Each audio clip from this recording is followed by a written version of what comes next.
ஒருவேளை சாப்பாட்டுக்கு வழி இல்லாத ஜனங்கள் ஏராளம் பேர் இருக்கிறாங்க. பெத்த தாய் தகப்ப புள்ள ஊனமாயிருச்சுன்னு சொல்லிட்டு டிராவல் பேக்ல குழந்தைய தூக்கி உள்ள போட்டுட்டு சாக்கடையில போட்டுட்டு போயிட்டாங்க. சாக்கடையில குழந்தை கண்ணு தெரியலன்னு சொல்லிட்டு சாக்கடையில போட்டு போயிட்டாங்க. ஒரு பேக்ல 4 நாய் அந்த பேக் அப்படியே பிக்கிது. அதுல ஒரு நாய் அந்த 3 நாய அந்த பிள்ளைய நெருங்க விடாம பாதுகாக்க அங்க கூட இறக்கும். அப்படி அங்க ஒரு கேமரா இருக்கு, அப்படியே ஒளிபரப்பாகுது.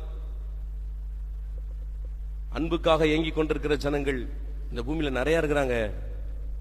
நீங்களும் நானும் புறப்படுவோம், தேவ அன்பை கொடுப்போம்.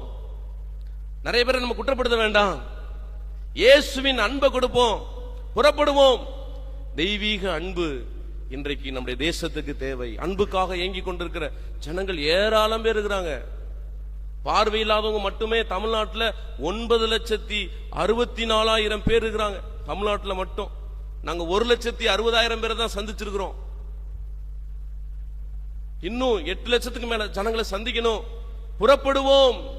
இந்த தெய்வ அன்பை உங்களுடைய இடங்களை சொல்லுவோம். பால்காருக்கு சுவிசேஷம் அறிவிப்போம். ரோடுகளில் வீதிகளில் தெரிகிற அருமையான ஏழை ஜனங்களை சந்திப்போம், விதவைகளை சந்திப்போம். நாமே சுவிசேஷம் அறிவிப்போம். இந்த உலகத்தில் கள்ள தீர்க்க தரிசனங்கள் எழும்புவதை தடுப்போம். அவருடைய ஆவிகளினால் அவருடைய குணாதிசயங்களை கண்டுபிடித்து விலகுவோம். பாவியை அவர் வெறுப்பதில்லை, பாவத்தை மட்டும்தான் வெறுக்கிறார்.